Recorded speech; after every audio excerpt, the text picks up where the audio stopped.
প্রিয় দর্শক সকলকে ম্যাট্রিক্স টু দ্য পয়েন্টে স্বাগত জানাচ্ছি। সঙ্গে আমি রয়েছি শোভা ইসলাম। আজ আমরা আলোচনা করব নানান বিষয় নিয়ে। তবে দেশ জুড়ে করোনা ছড়িয়ে পড়েছে, তার সঙ্গে করে কিন্তু নতুন আতঙ্ক ডেঙ্গু।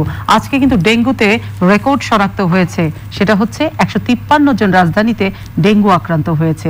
এখন চিকিৎসক এবং স্বাস্থ্যকর্মীরা আসলে কোন দিকটা সামাল দিবে, করোনাকে নাকি ডেঙ্গুকে? অন্যদিকে দেখা যাচ্ছে আমরা কিন্তু করোনা শুরু থেকেই দেখছিলাম যে স্বাস্থ্য খাতের একটা বেহাল অবস্থা আছে, এবং করোনার এই স্বাস্থ্যর সময়, এই ঝুঁকির সময় কিন্তু আমরা দেখছি যে স্বাস্থ্য খাতে নানা অনিয়ম, চিকিৎসকদের এবং যারা স্বাস্থ্যকর্মী তাদেরকে যে কোয়ারেন্টিনে রাখা হতো, সেইখানে তাদের যে হোটেলে রাখা হতো, সেই হোটেল বিল বাবদ মানহীন হোটেলে রাখা হয়েছে, কিন্তু দ্বিগুণ দাম দেওয়া হয়েছে হোটেল মালিকদের। অন্যদিকে আমরা কিন্তু দেখতে পাচ্ছি যে ঠিকাদার প্রতিষ্ঠানদেরকে তারা সরঞ্জাম, চিকিৎসা সরঞ্জাম না দেওয়ার পরও কিন্তু ঠিকাদারগুলোকে ঠিকই বিল দিয়ে দেওয়া হয়েছে। এই যে এত অনিয়ম এই করোনাকালে আমরা দেখতে পাচ্ছি, সবকিছু মিলিয়ে সরকারের এই অনিয়মে কিন্তু আজ দেখলাম যে প্রায় 30 কোটি টাকা সরকার লোকসান করলো। লুট হয়ে যায় টাকাটা কিন্তু জনগণের করের টাকা। আমি শোভা ইসলাম, স্বাগত আপনাদেরকে জানাচ্ছি। আজকে আমাদের আলোচনার বিষয় দেশ জুড়ে করোনা, অন্যদিকে ডেঙ্গু। আমাদের সঙ্গে আলোচনায় যুক্ত হচ্ছেন সম্মানিত 3 জন অতিথি। আমাদের সঙ্গে যুক্ত হচ্ছেন হারুন রশিদ এমপি, বাংলাদেশ জাতীয়তাবাদী দল বিএনপি। আমাদের সঙ্গে আছেন নজরুল ইসলাম বাবু এমপি, বাংলাদেশ আওয়ামী লীগ। আমাদের সঙ্গে চট্টগ্রাম থেকে যুক্ত হচ্ছেন ডক্টর মিনহাজুর রহমান, সমন্বয়ক করোনা বিষয়ক সেল চট্টগ্রাম বিভাগ, সাংগঠনিক সম্পাদক স্বাধীনতা চিকিৎসক পরিষদ। আমি 3 জনকে আলোচনা শুরুতে স্বাগত জানাচ্ছি। আমি আলোচনা শুরু করতে চাই জনাব হারুন রশিদ এমপি, আপনাকে দিয়ে নিশ্চয়ই আপনি আমার কথা শুনতে পাচ্ছেন। যে খবর এই মুহূর্ত পর্যন্ত আমরা পাচ্ছি, সেখানে দেখা যাচ্ছে করোনা তো অপ্রতিরোধ্য।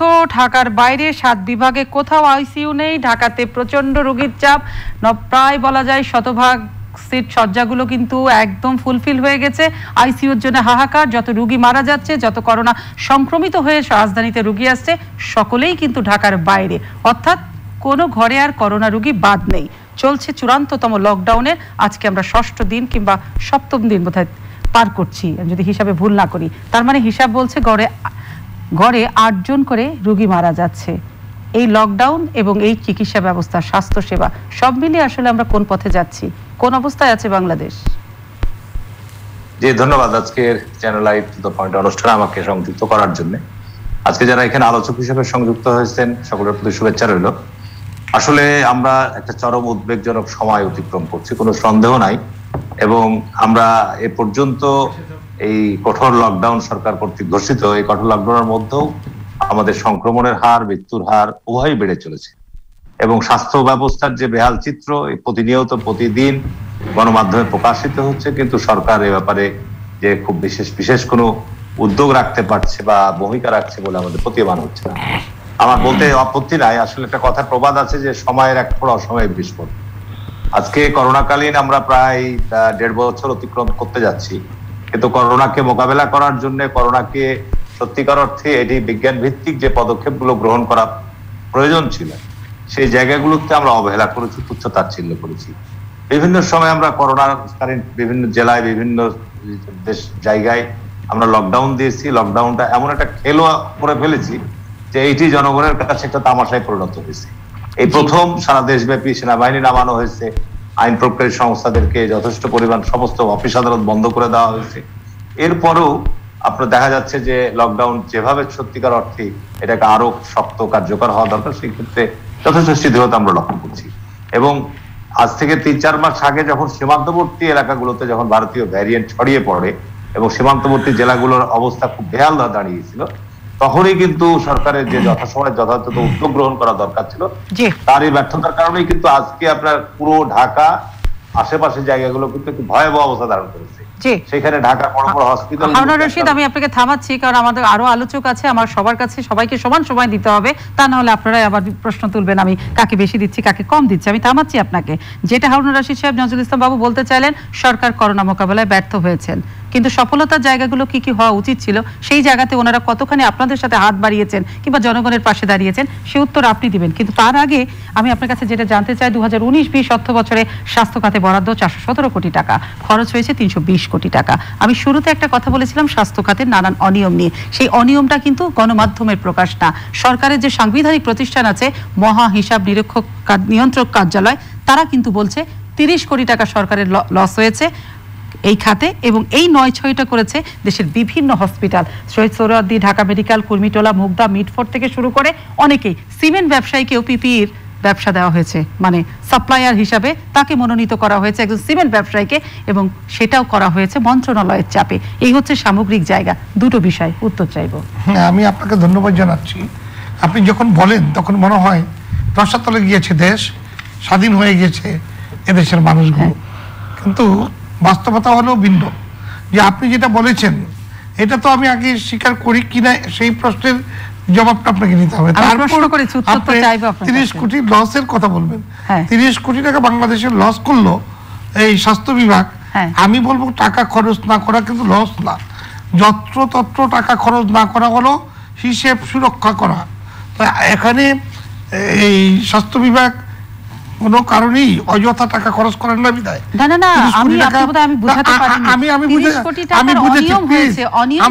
অনিয়মটা বলতে আপনি যেটা বুঝাতে চাইলেন, আপনি বলছেন সিমেন্ট ব্যবসায়ী, এই সিমেন্ট ব্যবসায়ীকে দেওয়া হয়েছে এই মাস্ক ব্যবসা হিসাবে এই তো টেন্ডার দেওয়া হয়েছে। আমি বলি বাংলাদেশে যারা সিমেন্টের ব্যবসা করছেন তাদের প্রত্যেকটা কোম্পানির এমন কোন ব্যবসা নাই বাংলাদেশে। বাবু সাহেব, আমি আপনার প্রতিপক্ষ না, এই হিসাব কিন্তু দিয়েছে সাংবিধানিক প্রতিষ্ঠান মহা হিসাব নিরীক্ষক নিয়ন্ত্রণ কার্যালয়। নিশ্চয়ই তারা তাহলে বলছে তাদের তদন্ত প্রতিবেদনে দেশ রসাতলে গেছে। আমি চ্যালেঞ্জে যাচ্ছি না আপনার সাথে, আপনি আমাকে শুনতে হবে। আমি বলছি যে বাংলাদেশে এমন কোন সিমেন্ট কোম্পানি নাই, সিমেন্ট ব্যবসায়ী নাই যাদের অন্য কোনো ব্যবসা নাই। অনেক ব্যবসা আছে, এর মধ্যে সিমেন্ট ব্যবসা। প্রসঙ্গ সেটা ডাক্তার যে সংগঠন সেই নেতা বলেছেন চাপ প্রয়োগ করে তাকে দেওয়া হয়েছে, মন্ত্রণালয়ের চাপ ছিল। যদি আপনি আজকে যে কথাটি আমাদের হারুন সাহেব বলেছেন যে সরকারের ব্যর্থতা, এখানে সরকারের ব্যর্থতা কোথায়? আপনি দেখুন যে বাংলাদেশে এখন পর্যন্ত আমরা অনেকটা ভালো আছি, কিন্তু আমরা আরো ভালো থাকতে চাই। আজকে অদৃশ্য যে শক্তি করোনা ভাইরাস, এইটা কোনো সৃষ্ট ঘটনা নয়। এটা বাংলাদেশে আসার পূর্বে যখন যে দেশকে অ্যাটাক করেছে পৃথিবীর কেউ কিন্তু এটাকে মোকাবেলা করতে সক্ষম হয়নি। সবাই কিন্তু চেষ্টা করেছে, কিন্তু বাংলাদেশ এটাকে চেষ্টা এবং মোকাবেলায় এই পর্যন্ত টিকিয়ে রেখেছে। বাংলাদেশের সরকার সর্বক্ষেত্রেই যতটুকু সম্ভব ততটুকু চেষ্টা করে আমাদেরকে সুরক্ষা দিতে পেরেছেন। কিন্তু অন্যান্য দেশ যেখানে স্বাস্থ্য খাত আপনার কাছে আমার কাছে শতভাগ, তারা সারা বিশ্বকে জয় করেছে, সেই দেশগুলিতে তো লাশের পর লাশ দেখেছি আমরা।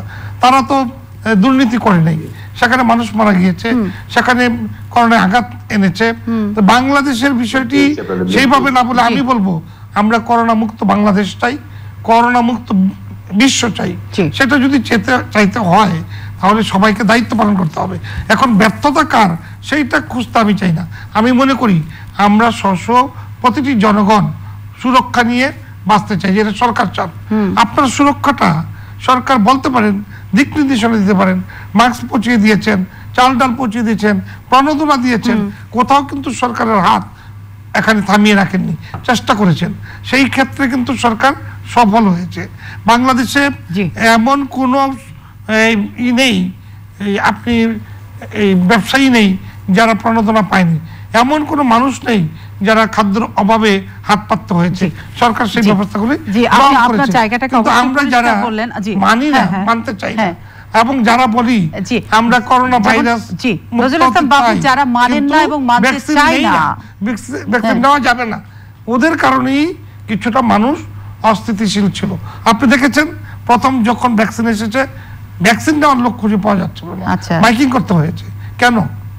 দুষ্ট চক্র বিভিন্ন কথা বলে মানুষকে ভয় দেখিয়ে দিয়েছে। এই যে মানুষকে জুজুর ভয় দেখানো, 20 লক্ষ লোক মারা যাবেন এই ভাইরাস মুক্ত করার জন্য এই ভ্যাকসিন যথেষ্ট নয়।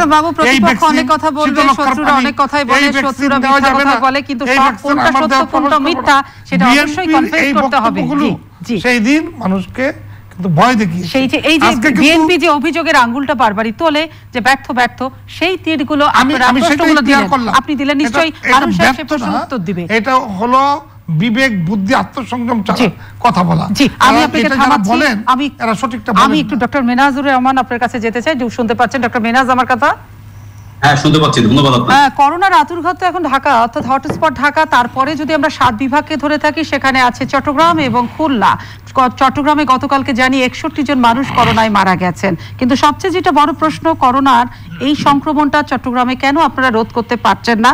যদি বলি চিকিৎসা ব্যবস্থার ঘাটতি আছে, মানুষের মধ্যে কি উদাসীনতা আছে, নাকি টেস্টের অভাব আছে? কোন কারণে সবকিছু চূড়ান্ত পর্যায়ে লকডাউন চলছে, তারপরে কোন ঘাটতি থেকে প্রতিদিনই সংক্রমণ এবং মৃত্যু বাড়ছে চট্টগ্রামে? আপনি ঠিকই বলেছেন যে চট্টগ্রামে প্রতিদিনই নতুন নতুন রেকর্ড হচ্ছে সংক্রমণের, রেকর্ড হচ্ছে মৃত্যুর হারের।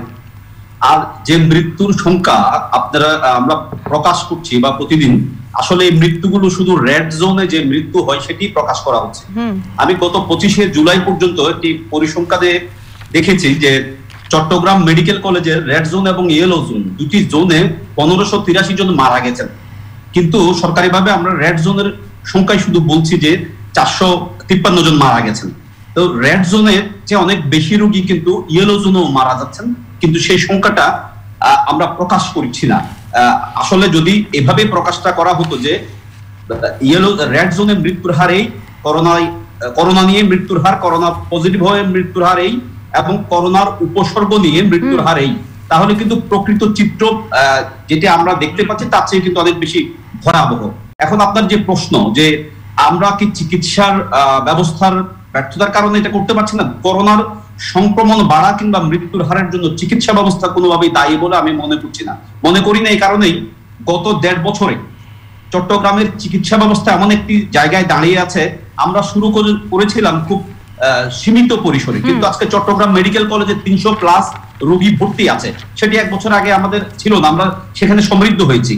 চট্টগ্রাম জেনারেল হাসপাতালে আজকে 140 শয্যার করোনা হাসপাতাল করেছে, সেখানে 137 জন রোগী সংখ্যা পর্যন্ত ভর্তি আছে। সেখানে 18টি আইসিইউ শয্যা, যেখানে একটি আইসিইউ শয্যা ছিল না আগে, সেখানে আমরা কিন্তু এই করোনার কালেই আমরা 18টি আইসিইউ শয্যা নির্মাণ করেছি। বিআইটিআইডি তে 5টি নতুন আইসিইউ শয্যা নির্মিত হয়েছে এবং চিকিৎসা সেবা দেওয়া হচ্ছে। সেখানে 30 বেডের হাসপাতাল ছিল গত বছর, সেটি 50 শয্যার করোনা হাসপাতালে পরিণত করা হয়েছে। এবং আমাদের 14টি উপজেলার মধ্যে 9টি উপজেলায় সেন্ট্রাল অক্সিজেন সিস্টেম আমরা চালু করে সেখানেও কিন্তু আমরা করোনা রোগীদের ভর্তি এবং তাদের পর্যাপ্ত অক্সিজেন সরবরাহ। তার মানে আপনার কথা এবং সংখ্যা দেখে যে বুঝতে পারলাম যে ওখানে চিকিৎসার কোনো ঘাটতি নেই, যথেষ্ট পরিমাণে চিকিৎসা ব্যবস্থা রাখা হয়েছে। তাহলে বাকি থাকলো দুটো, উদাসীনতা নাকি টেস্ট? কেন বাড়ছে, কেন কমছে না? যে প্রশ্ন আপনি করেছিলেন তার উত্তরটা আমি এক লাইনে দিয়ে দিই। সেটি হচ্ছে আমাদের এখানকার মানুষ উপজেলায় চিকিৎসা না নিয়ে শহরমুখী হয়ে যাচ্ছে।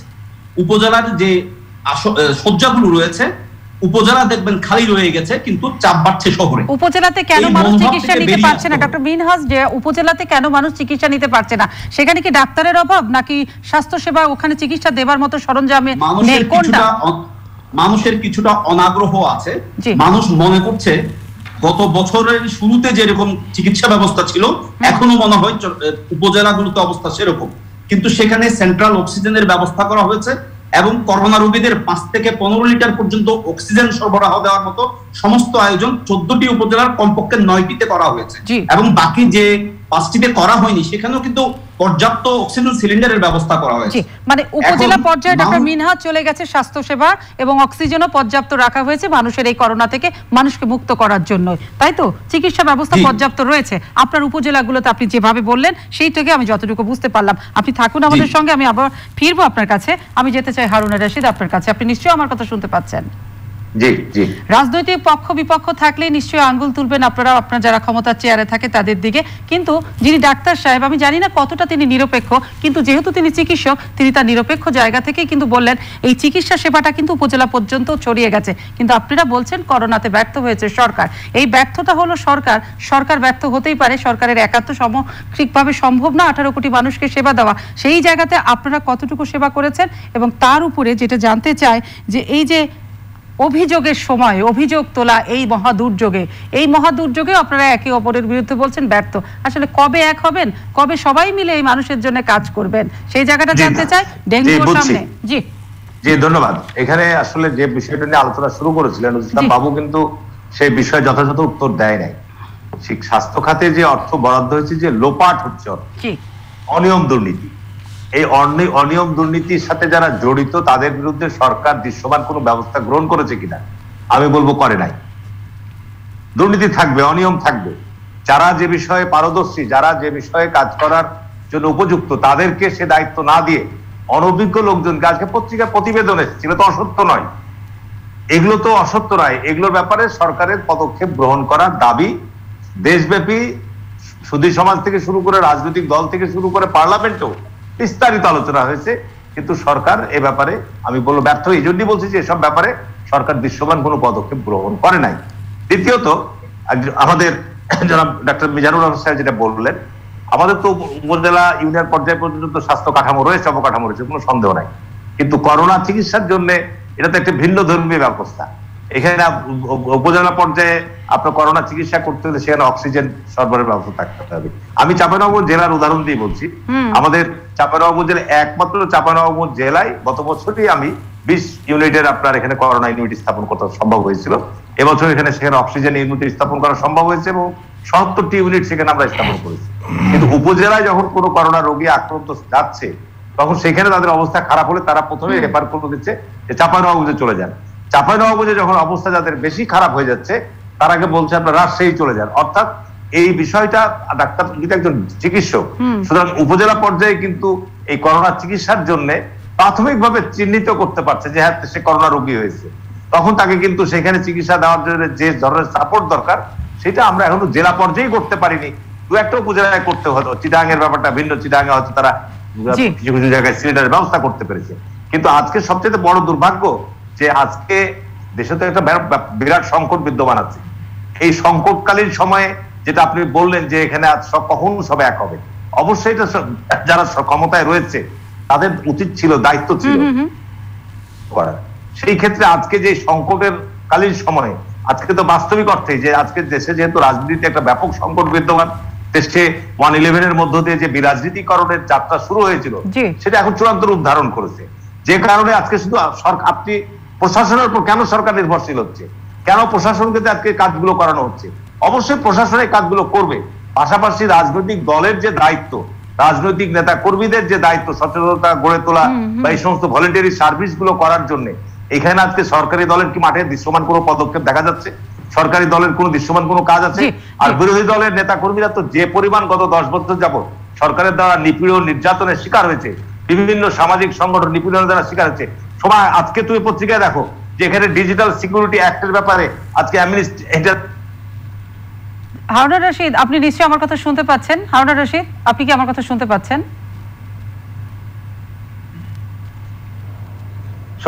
সরকার আজকে বলছে আমি বুঝতে পারছি, আমি শেষ করতে দাও। এখানে আজকে এখানে সরকার এটার ব্যাপারে প্রতিক্রিয়া, ভিন্ন প্রতিক্রিয়া ব্যক্ত করেছে। আজকে তোমার এই যে ভিকুরনেসার প্রিন্সিপাল আজকে যে ধরনের ফোনালা ফাঁস হয়েছে, যে পেগাসাস নিয়ে সারা বিশ্বব্যাপী একটা উদ্বেগ, পার্শ্ববর্তী ভারত এটার প্রতিবাদ জানিয়েছে, বাংলাদেশ সরকার চুপচাপ আছে। তার কারণ বাংলাদেশ সরকার আজকে বিরোধী মত দমন পীড়নের জন্য আড়ি পাতার কাজটি তারা করে আসছে। এখানে সরকারের দলের নেতাদেরও কিন্তু অনেক, নিশ্চয়ই পেগাসাস নিয়েও নজরুল ইসলাম বাবু কথা বলবেন নিশ্চয়ই।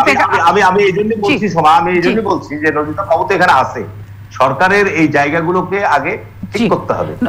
জনাব হারুন রশিদ, আমি একটু থামাই, সময় কমে আসে তো আমি পেগাসাসের আলাপে আজকে যাব না, কারণ পেগাসাসে কে কার পক্ষে আড়ি পাতলো সেটা হয়তো পরে বসেও আমাদের এই আলোচনা করা যাবে। কিন্তু এখন সবচেয়ে বড় কঠিন সময়, করোনায় মানুষকে বাঁচাতে হবে। আপনারা বলছেন যে একদম সরকার কিছু জায়গায় তো কিছু কাজ করেছে, বলছে 8টি উপজেলা, যে উপজেলাগুলো আছে চিটাগাংয়ের, সেখানে অক্সিজেন পর্যায়ে চলে গেছে। আপনি বলছেন প্রশাসনের লোক দিয়ে সরকার কাজকর্ম করাচ্ছে, রাজনৈতিক নেতারা মাঠে কাজ করতে পারছে না। কিন্তু জনাব হারুন রশিদ, আপনিও কিন্তু একজন রাজনৈতিক নেতা, আপনি আপনার জেলাকে কি করে কন্ট্রোলে আনলেন? চাঁপাইনবাবগঞ্জ কিন্তু এখন একটা করোনা নিয়ন্ত্রণের রোল মডেল, সব কিছু দেশের কাছে। সরকার যদি সহযোগিতা না করে তাহলে কি করে করোনাকে নিয়ন্ত্রণে করতে পারলো চাঁপাইনবাবগঞ্জ?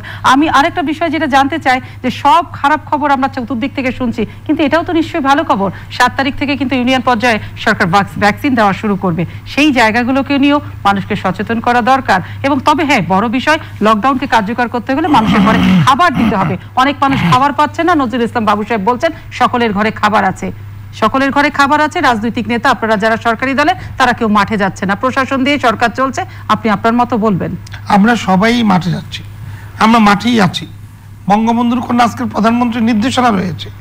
আর আপনি যে কথাটা বললেন, এই হারুন ভাই ঠিকই বলেছেন যে এখন সরকারের লোকজন সব করছেন, রাজনৈতিক নেতারা করছেন না। এটা যদি সত্যি হয়ে থাকে, এটা কারণটা কি? কিছুদিন আগে তারা বলতেন যে এই যে মার্কস নিয়ে দুর্নীতি, চেয়ারম্যানরা চাল ডাল খেয়ে ফেলছে, লুটপাটের কথা আপনারা দেখতেন।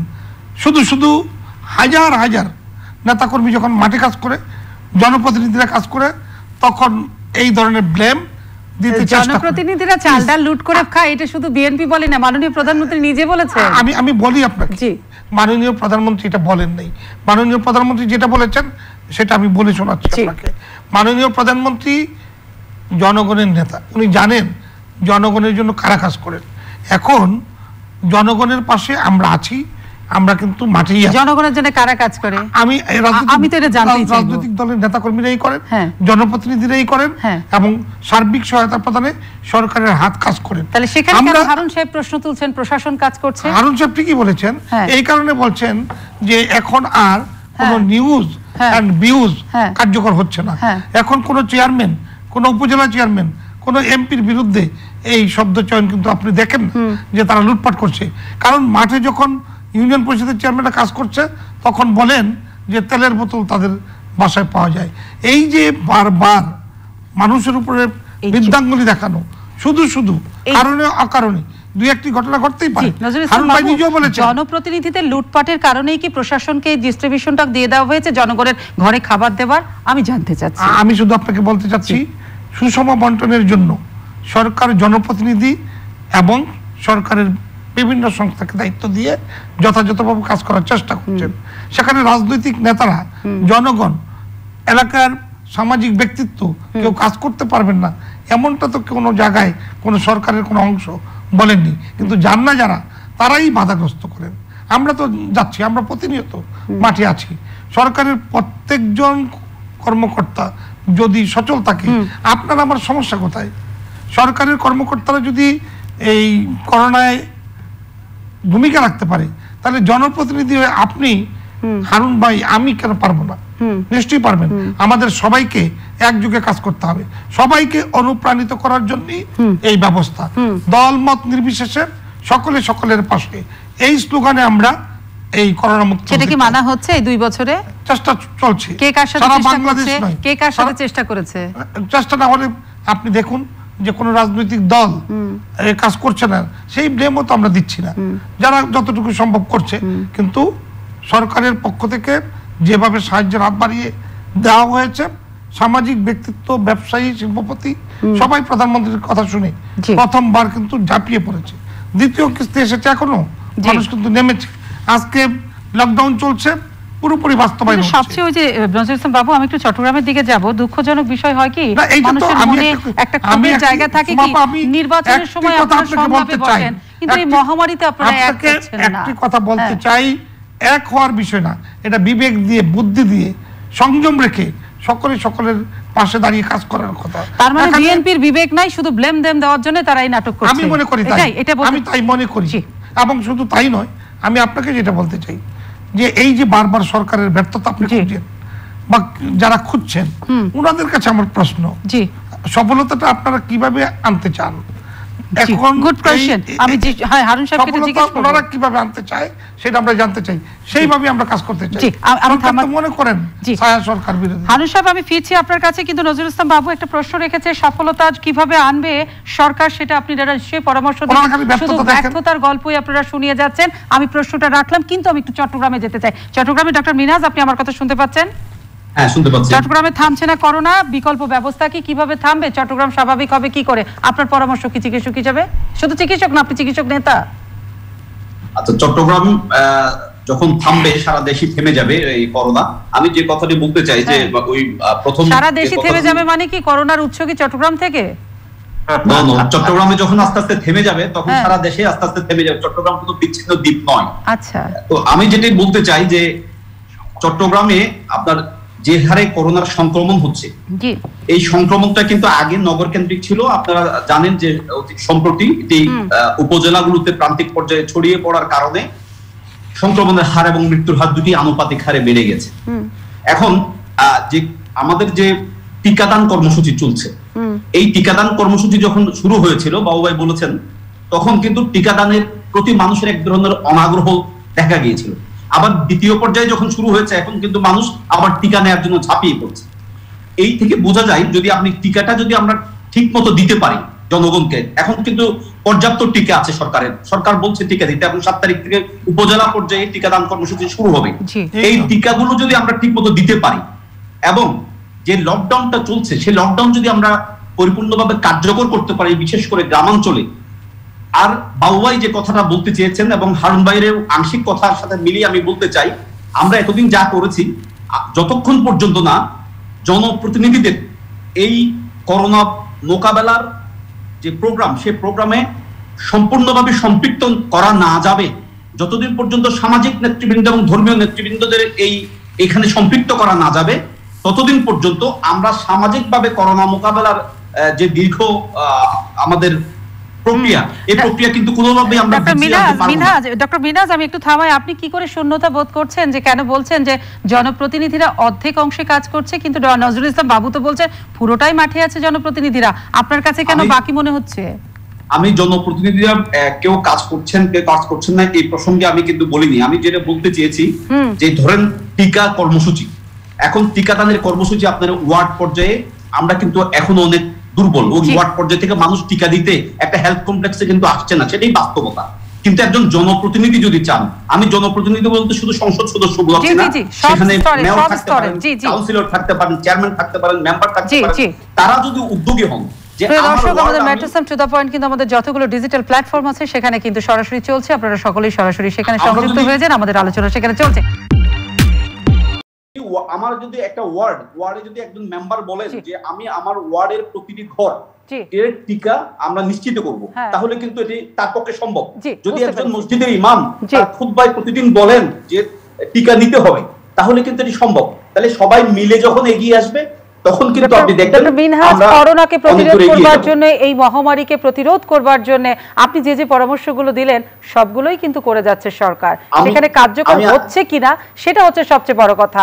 এবং মসজিদের ইমাম, যেমন ধরুন আপনি যেটা বলছেন, মসজিদের ইমাম সাহেবদেরকে বলা, মসজিদ, গির্জা, ধর্মীয় নেতা, রাজনৈতিক সকল স্তরের নেতা সকলেই নিশ্চয়ই কাজ করবেন। কিন্তু সবচেয়ে বড় কথা যে চিকিৎসা ব্যবস্থাটা এবং মানুষকে উদাসীনতার জায়গা থেকে মুক্ত হয়ে সচেতন হতে হবে। যতক্ষণ আমরা সচেতন না হব, ততক্ষণ পর্যন্ত মৃত্যু আর সংক্রমণ তো বাড়তেই থাকবে। আমি হারুন সাহেবের কাছে যেতে চাই। মিনাজ, চিকিৎসা ব্যবস্থা নিয়ে আমি একটা মিনিট বলতে পারবো? আমি নিশ্চয়ই আপনার কাছে ফিরবো, কিন্তু আবার ওইদিকে হারুন সাহেব অপেক্ষা করছে। ডক্টর হারুন রশিদ, আমি যে কথাটি আপনার কাছে জানতে চাই, আর কিছু প্রশ্ন করব না, শুধু বলছি আপনারা ব্লেম গেম দিয়ে যান এবং বিএনপির আসলে এই বিপদে বিবেকটাকে তারা আলাদা জায়গায় রেখে দিয়েছে, সত্যি কি তাই? জি, এখানে আমি প্রথমে বলবো যে বাবু যেটা বলেছে যে সংকটের সমাধানের উত্তরণের পথটা কি, আমার এই ব্যাপারে সুস্পষ্ট অ্যাডভাইস আমি কিন্তু পার্লামেন্টেও বলেছি, বিভিন্ন টকশোতে ইতিমধ্যে বলে আসছি। চিকিৎসকদের এখানে দোষারোপ করে লাভ নেই, আমরা সকলে মানুষ। তো এখন একটা স্বাস্থ্য কেন্দ্রে বা একটি হসপিটালে যে জনবল দরকার, তার 1/4 জনবল নাই। তার সেখানে যে টেকনোলজিস্ট দরকার, তার সেখানে টেকনোলজিস্টও নাই। তো একজন ডাক্তারকে আপনি করোনা ইউনিটের দায়িত্ব কতক্ষণ দিয়ে রাখবেন? একটা ডাক্তার তো মিনিমাম 6 ঘন্টা 7 ঘন্টার বেশি দায়িত্ব পালন করতে পারবে না। তাহলে একটা করোনা ইউনিটে যদি আপনার 10 জন ডাক্তার লাগে, তাহলে সেখানে আপনি 2-3 জন ডাক্তার দিয়ে রেখেছেন, তার পক্ষে সম্ভব না। তো সুতরাং ডাক্তাররা আজকে যে যুদ্ধটা করছে এই সীমিত জনবল নিয়ে, আমি তাদেরকে ধন্যবাদ জানাই।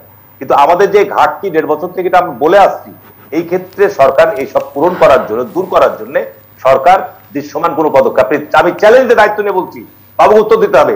আজকে থেকে 1.5 বছরের মধ্যে এখন পর্যন্ত কেন টেকনোলজিস্ট তোমরা হাসপাতালগুলোতে নিয়োগ দিতে পারো? এ দায়িত্ব কার? এটা তো হারুন এমপির দায়িত্ব না, বিরোধী দলের দায়িত্ব না। আজকে যে ডাক্তারের যে স্বল্পতা রয়েছে, উপজেলা হসপিটালই বলে আর জেলা হাসপাতালই বলি, সেই হসপিটালগুলোতে ডাক্তারের স্বল্পতার কারণে আজকে ডাক্তাররা হিমশিম খাচ্ছে। সুতরাং এটি হচ্ছে একটা বড় ধরনের অনিয়ম দুর্নীতি। তো সেটা আলাদা একটা সেক্টর, যে প্রতিনিয়ত বিভিন্ন স্বাস্থ্য খাতে এই করোনাকালীন সময়, করোনাকালীন কেনাকাটা নিয়ে অনিয়ম দুর্নীতি হচ্ছে, সেটা একটা পার্ট। আর স্বাস্থ্য সেবার সাথে যারা জড়িত, সেই জায়গায় যে ঘাটতি আছে সেটাও আমরা দূর করতে পারিনি, এটা একটা বিষয়। দ্বিতীয় বিষয়, রাজনীতির ক্ষেত্রে আমি যেটা বলবো, বাবু বলছে যে আমরা শুধু ব্লেম গেম না, আজকে যারাকে আমরা জনপ্রতিনিধি হিসাবে ইউনিয়ন পর্যায়ে বলি, পৌরসভায় বলি, সিটি কর্পোরেশনে বলি, তারা কি প্রকৃত জনগণের প্রতিনিধি? নো।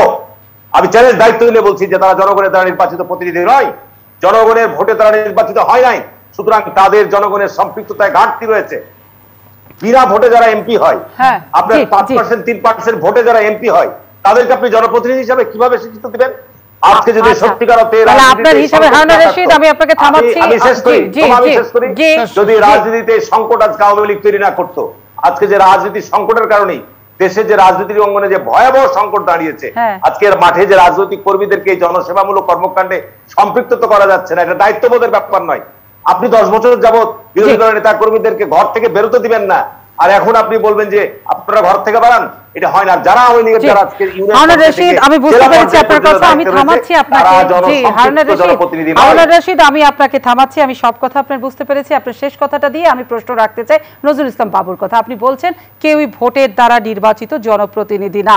আপনার এই হিসাবে যদি আমরা হিসাব রাখতে চাই, তাহলে ঠক বাস্তে গা উজাড় হয়ে যাবে, এবং এই উজাড় হয়ে গেলে সরকারি দলের এমপিরা যদি অভিমান করে বসে থাকেন, তাহলে কিন্তু আর দেশ বাঁচবে না। সুতরাং শুধুমাত্র দুটো এমপি থাকবেন যারা আপনারা নিজেদেরকে বলেন আপনারা নির্বাচিত জনপ্রতিনিধি, অর্থাৎ বিএনপির মাত্র 2 জন থাকবেন। তাহলে বাকিরা কি করবেন? বাকিরা তারা জনগণের সঙ্গে কাজ করবেন না, তারা কোত্থেকে আসলেন? তাহলে দেশ চলবে কি করে? তার এলাকাগুলো বাঁচবে কি করে? আমি নজরুল ইসলাম বাবু আপনার কাছে যে প্রশ্নটি রাখতে চাই, সেটা আপনি নিশ্চয়ই এই প্রশ্নের উত্তর দিবেন। আমাদের ভ্যাকসিন তো 7 তারিখ থেকে ইউনিয়নগুলোতে পাওয়া যাবে। চিকিৎসা ব্যবস্থা নাজুক একটা অবস্থা আছে। লক্ষ্মীপুরের কমলনগর যে স্বাস্থ্য কমপ্লেক্স, সেখানে কিন্তু সেন্ট্রাল অক্সিজেন প্ল্যান্ট আছে, লোকবলের অভাবে সেটা এখনো ব্যবহার হচ্ছে না। এরকম অনেক জায়গায় আছে। টেকনিক্যালজিস্ট আমাদের লাগবে প্রায় 1.5 লক্ষ, সেটা কিন্তু এখনো নেওয়া হয়নি। ডাক্তারের সংকট আছে, এবং সবচেয়ে বড় কথা লোক বল নেই, এবং 4000 ডাক্তার অ্যাডহক হয়ে নেওয়া হবে। এই যে অপ্রতুলতা, সেটা দিয়ে যুদ্ধকে কি করে মোকাবেলা করবেন? যদিও স্বাস্থ্য খাতের যে ভঙ্গুর অবস্থা, সেটা শুধু এই বর্তমান 12 বছর ধরে না, বিগত সব সরকারই করেছে, সেটা আপনারা সকলেই স্বীকার করেন। আপনি চমৎকার বলেছেন। যদি তাই সত্যি হয়ে থাকে, তাহলে আপনি দেখেন এই 10 বছরে কিন্তু সরকার 12,000-এর বেশি ডক্টর নিয়োগ দিয়েছেন, নার্স নিয়োগ দিয়েছেন, হাসপাতালগুলির চেহারার পরিবর্তন ঘটিয়েছেন, প্রতিটি উপজেলায় 50 শয্যার হাসপাতাল উপহার দিয়েছেন জনগণের জন্য। বিভাগীয় শহরগুলোতে বিশ্ববিদ্যালয় এবং 500, 1200, 1000 বেডের হাসপাতাল নতুন বিনির্মাণ করে দিয়েছেন। অসংখ্য হাসপাতাল ঢাকা শহরে তৈরি হয়েছে। বেসরকারি খাতেও প্রচুর আমরা দেখেছি যে নামি দামি হাসপাতাল হয়েছে। এগুলো কিন্তু এই সরকারেরই অবদান। শুধু তাই নয়, আজকে আপনি দেখুন সুন্দরভাবে হারুন ভাই বললেন যে রাজনৈতিক সংকট রয়েছে। রাজনৈতিক সংকটের কোনো বালাই বাংলাদেশে নেই, রাজনৈতিক সংকট দূর হয়েছে। আরেকটা কথা বলেছেন, জনপ্রতিনিধিরা আপনারা কি করে যাবেন জনগণের কাছে? আপনারা এটা ভোটে আসেননি। আমি সেই কথাই বলছি, রাজনৈতিক সংকট যারা করেছিলেন, সৃষ্টি করেছিলেন, তাদের বিদায় হয়েছে বলেই ওনাদের চোখে এটা পড়েন না। বাংলাদেশের মানুষ রাজনৈতিক সংকট দূর করে এই সরকার প্রতিষ্ঠা করেছে।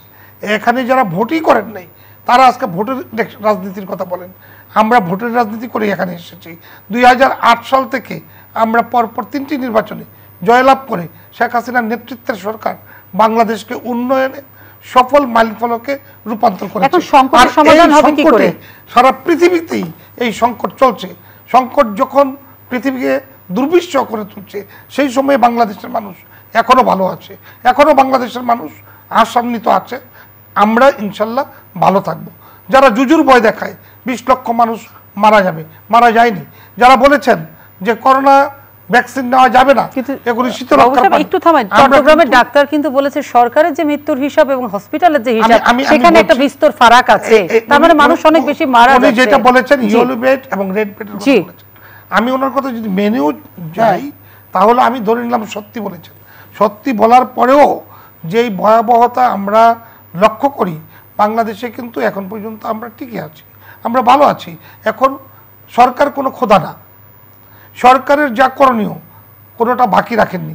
ভ্যাকসিন আসবে না, ভ্যাকসিন এসেছে, এই ভ্যাকসিন নেওয়া যাবে না, ভ্যাকসিন নেওয়া হচ্ছে, এই ভ্যাকসিন শরীরে ঢুকাবে না যারা বলেছেন, সেই বিএনপি এই ভ্যাকসিন ঢুকিয়েছেন। যারা বলেন করোনা এই আজকে ভয়াবহ রূপ নিয়েছে, সেই হারুন ভাইয়ের এলাকা করোনা কিন্তু অনেকটা শিথিল হয়েছে। সুতরাং এইভাবে শেখ হাসিনার নেতৃত্বে আস্থা রাখুন, ইনশাল্লাহ দূর হবে। আর যথাযথভাবে স্বাস্থ্যবিধিগুলি মেনে চলতে হবে। আমরা ভয় পাচ্ছি না। আমরা মনে করছি সারা বিশ্বকে আতঙ্কিত করে বাংলাদেশে এসেছে করোনা। শুধু তাই নয়, আমার পার্শ্ববর্তী দেশে মহামারী দেখেছি, আমরা ইন্ডিয়ার মতো জায়গায় দেখেছি কি অবস্থা। এত দুরবস্থাগুলির মধ্যেও বাংলাদেশ কিন্তু প্রত্যেকটি ক্ষেত্রে মোকাবেলা করে যাচ্ছে। এখন কোনো মানুষ হাহাকার করছে না। রোগ বালা মুসিবত এগুলি প্রতিনিয়তই হয়, অনেক সময় এসেছে, বিভিন্ন রূপে এসেছে, বিভিন্ন নামে এসেছে, মোকাবেলা কিন্তু হচ্ছে। আল্লাহ কিন্তু আমাদেরকে সেই পথ দেখিয়ে দিয়েছেন। শুধু শুধু সরকারকে বেদিতে রূপান্তর করার জন্য, সরকারকে দোষারোপ করার জন্য, সরকারের ব্যর্থতা খোঁজার জন্য আজকে আমার নিজ ব্যর্থতা ডাকার কোনো উপায় নেই। আপনার এলাকায় সংক্রমণ কেমন বাড়ছে? তো আপনার এলাকায় আমার এলাকায় আল্লাহর রহমতে এখন পর্যন্ত আমরা খুব ভালো আছি। আমার যে ডাক্তার, আমি গর্ব করে বলতে পারি, আমার এলাকায় ডাক্তার যারা দিন রাত পরিশ্রম করছে, এবং আপনি শুনে অবাক হবেন যে আমার মিসেস কিন্তু আমাদের হেলথ কমপ্লেক্সের চিকিৎসক, সে ভালো সার্ভিস দিচ্ছে। আমার এখানে মৃত্যুর সংখ্যা এখনো ধারাবাহিকভাবে নেই। আমাদের যারা ভর্তি হচ্ছেন, চিকিৎসা নিচ্ছেন এবং প্রতিনিয়ত টেস্ট করছেন, বাড়ছে কমছে, আমরা ভালোই আছি। কিন্তু সারা বাংলাদেশকে ভালো দেখতে চাই, সারা বিশ্বকে করোনা মুক্ত দেখতে চাই। সেই ক্ষেত্রে আমার বাংলাদেশের প্রধানমন্ত্রী কিন্তু ভূমিকা রাখছেন। সুতরাং আমরা যারা এই এখনো মনটাকে বড় করতে পারি না, বিপদ তো থাকবেই, বিপদে কিন্তু হতাশ হলে চলবে না।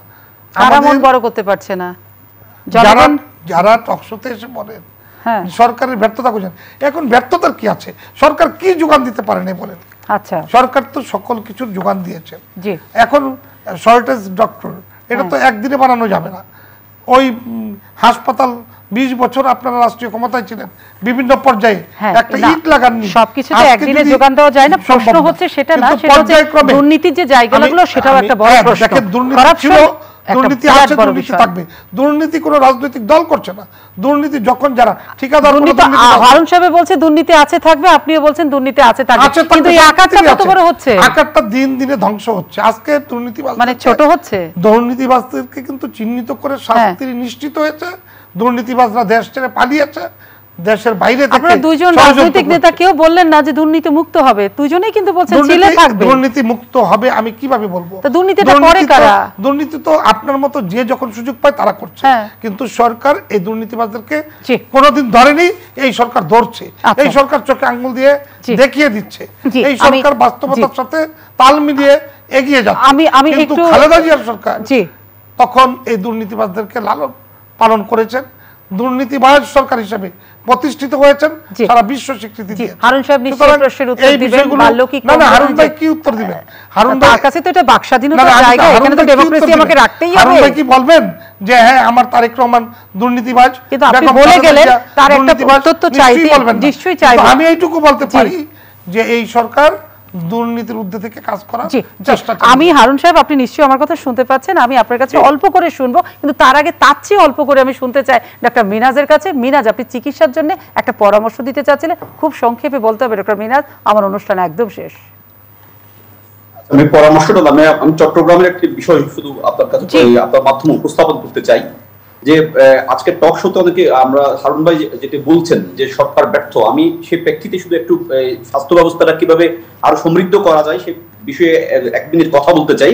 সেটি হচ্ছে যে সরকার কোনোভাবেই স্বাস্থ্য ব্যবস্থা সমৃদ্ধকরণে ব্যর্থ, সেটি আমি একজন চিকিৎসক হিসেবে কিংবা এই চিকিৎসা পেশার সাথে জড়িত একজন মানুষ হিসেবে আমি কোনোভাবেই মেনে নিব না।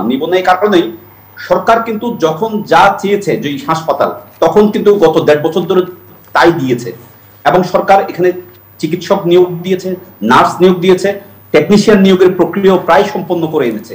যেমন আমি হারুন ভাই একটি কথা বললেন যে বর্তমান যারা সংসদ সদস্য তারা অনেকে কম ভোটে নির্বাচিত হয়ে তারা জনগণের কাছে যাচ্ছে না। আমি একটা উদাহরণ দিতে চাই, চট্টগ্রাম মেডিকেল কলেজ হাসপাতালের ব্যবস্থাপনা কমিটির চেয়ারম্যান হচ্ছে মহিবুল হাসান চৌধুরী, তিনি আমাদের সংসদ সদস্য এবং শিক্ষা উপমন্ত্রী। তার উদাত্ত আহ্বানে গত বছর যখন করোনা শুরু হয় তখন সারা চট্টগ্রাম শহরে মাত্র একটি হাইফ্লো নেজাল ক্যানুলা ছিল, সেটি চট্টগ্রাম মা ও শিশু হাসপাতাল, একটি বেসরকারি হাসপাতালে। মহিবুল হাসান চৌধুরীর আহ্বানে প্রায় 60টির অধিক high flow nasal cannula Chittagong medical কলেজে অনুদান হিসেবে মানুষ দিয়েছে, তিনি নিজেও দিয়েছেন। আবার চট্টগ্রাম মা ও শিশু হাসপাতাল একটি বেসরকারি হাসপাতাল, যেটি অত্যন্ত চমৎকার ভাবে এই চট্টগ্রামে বেসরকারি ভাবে চিকিৎসা সেবা দিয়ে যাচ্ছেন, সেখানেও প্রায় 52টি হাইফ্লো নেজাল ক্যানুলা আমাদের উদ্যোগে দেওয়া হয়েছে। আমি শুধু এটাই বলতে চাই, এগুলো দেওয়া হয়েছে কিন্তু আমাদের সংসদ সদস্যরা কিংবা মন্ত্রী উদ্যোগ দিয়েছেন। এতেই প্রমাণিত হয় যে যারা আমাদের জনপ্রতিনিধি তারা উদ্যোগ নিয়েছেন, তারা এই চিকিৎসা সেবা সমৃদ্ধ করার কাজ করেছেন। ডক্টর মিনহাজ, আপনার কথা আমি বুঝতে পেরেছি। আপনার পরামর্শটুকু দিতে চাই, ইসলাম যে পরামর্শটুকু দিতে চাই, এই যে 60টি নেজাল ক্যানুলা আমরা সংগ্রহ করলাম চট্টগ্রাম মেডিকেল কলেজে, কিন্তু চট্টগ্রাম মেডিকেল কলেজের পরিচালক মহোদয় বলছেন যে এখন মাত্র 18টি কার্যকর রয়েছে। 18টি কার্যকর করা থাকার কারণে রেড জোনে এখনো অনেকেই 70, 75, 80, 82 স্যাচুরেশন নিয়ে মানুষ আছে যাদের হাই ফ্লো নেজাল ক্যানুলা দরকার, কিন্তু এই মুহূর্তে চট্টগ্রাম মেডিকেল কলেজে তা আমরা দিতে পারছি না। পরিচালক মহোদয় বলছেন যে সেগুলো নষ্ট হয়ে গেছে। এখন হাই ফ্লো নেজাল ক্যানুলা এই মেশিনটি আমাদের দেশের জন্য খুবই নতুন, সেজন্য আমাদের পর্যাপ্ত টেকনিশিয়ান সরকারিভাবে গড়ে ওঠেনি, কিন্তু বেসরকারি পর্যায়ে যে টেকনিশিয়ান আছে সেই টেকনিশিয়ানদেরকে সমন্বয় করে যদি আমরা এই মেশিনগুলোর অর্ধেকও ঠিক করতে পারি, তাহলে যারা এখন রেড জোনে কম স্যাচুরেশনের অক্সিজেন নিয়ে কাতরাচ্ছেন তাদেরকে কিন্তু আমরা সেবা দিতে পারি। জি ডক্টর মিনহাজ, আপনি আসল কথা এত পরে আসলেন কেন আমি এটা বুঝলাম না। এটা তো আপনি সবার আগেই চাওয়া ছিল। আমি আরেকটা বিষয় বলতে চাই যে এখন চট্টগ্রাম মেডিকেল কলেজ হাসপাতালে আরেকটি অক্সিজেন প্ল্যান্টের অভাব বোধ করছি আমরা। এখন বিষয় হচ্ছে অক্সিজেন প্ল্যান্টের এই অর্থ সরকার কিন্তু এখানে পর্যাপ্ত অর্থ গত 1 বছরে চট্টগ্রাম মেডিকেল কলেজ হাসপাতালে দিয়েছেন। একটি লিকুইড অক্সিজেন প্ল্যান্ট যদি করতে চাই 80 লাখ থেকে 1 কোটি টাকা দরকার, আর যদি আমি অক্সিজেন জেনারেট করে এমন অক্সিজেন প্ল্যান্ট বসাতে চাই তাহলে 2 কোটি টাকা দরকার। আমরা পরিচালকের সভাকক্ষ বানানোর জন্য 93 লক্ষ টাকার ফার্নিচার কিনবো, এটা তো সরকার বলে দেয় নাই, এটা হলো লোকাল ব্যবস্থাপনা যারা করছেন, এটি এই দায় সরকার দিতে পারে না, এই দায় জনপ্রতিনিধিরাও নিতে পারেন না।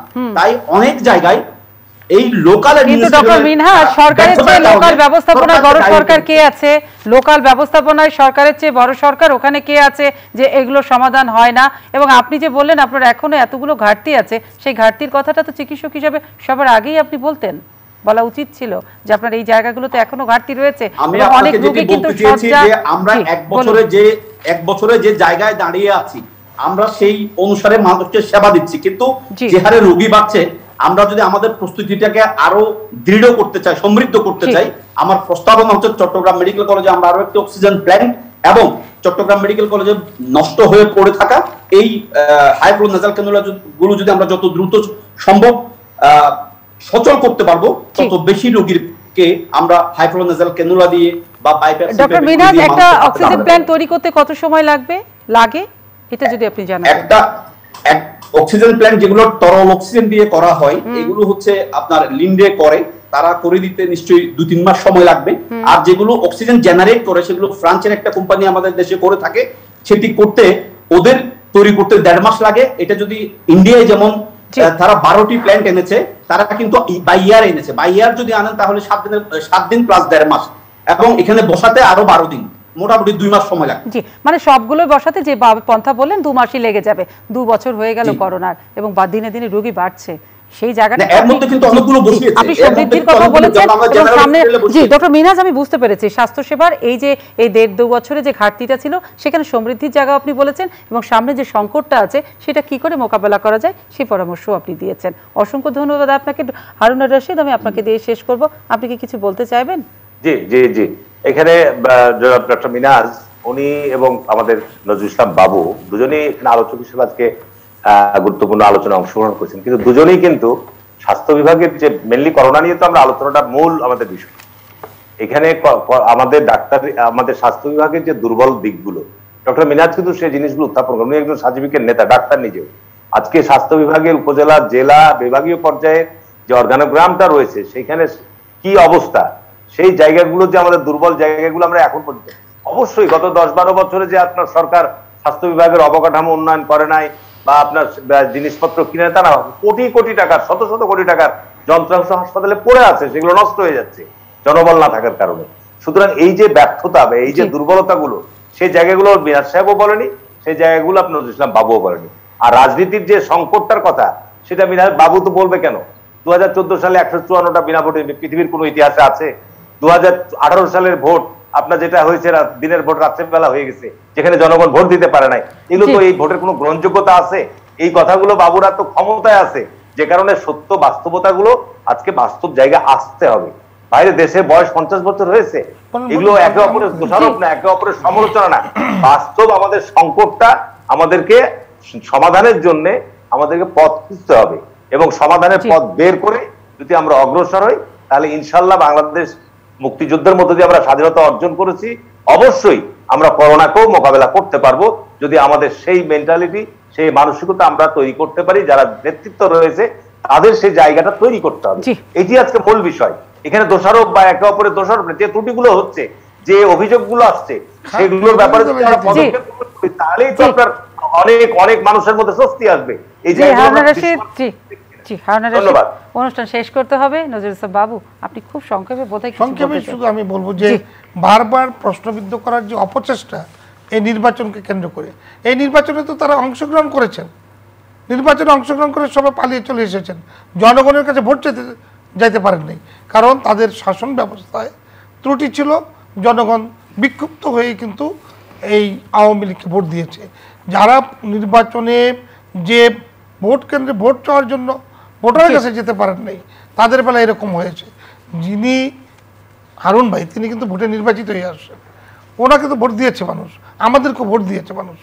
এখন যত কথাই বলেন না কেন, বিএনপি দুইটি নির্বাচন বয়কট করেছে, নির্বাচনকে প্রহসন করার চেষ্টা করেছে, কিন্তু বাবু আমাকে অনুষ্ঠান শেষ করতে হবে। আমি তিনজনকে অসংখ্য ধন্যবাদ জানাচ্ছি। রাজনৈতিক কোনো ডিবেটে আমি যাব না অনুষ্ঠান শেষ করবার আগে আমি শুধু এটুকুই বলতে চাই যে রাজনৈতিক নেতারা ভোটের সময় তার জনগণের দুয়ারে দুয়ারে যান, হাত ধরেন, মাথায় হাত রাখেন, তারা অনেক কিছুই প্রতিশ্রুতি দেন, কিন্তু এই দুর্যোগে রাজনৈতিক সব নেতারাই মানুষের দুয়ারে দুয়ারে দুয়ারে না যান, কারণ করোনাকাল, সবার বাড়িতে যে হাত মেলানোর তো আর দরকার নেই, কিন্তু মানুষের চিকিৎসা সেবাটাকে, মানুষের ঘরে খাবার পৌঁছে দেওয়া, এই জায়গাগুলোকে এবং সামনে যে শহর জুড়ে ডেঙ্গুর ভয়াবহতা দেখছি সেগুলোকে প্রতিরোধ এবং সচেতন করবার জন্য অবশ্যই জনপ্রতিনিধিরা জনগণের সঙ্গেই থাকবে। কারণ জনপ্রতিনিধি এবং জনগণ, যেটাকে আমরা জানি একটা সেতুর মতো, মানে দুই পাশ দিয়ে যারা যায় এরা হচ্ছে সেতু বন্ধন, সুতরাং এই বন্ধনটা কখনো ছিন্ন হবে না, কারণ জনগণ এবং জনপ্রতিনিধি একে অপরের পরিপূরক। এই মহাসংকটে সকলেই সকলের পাশে থাকুক,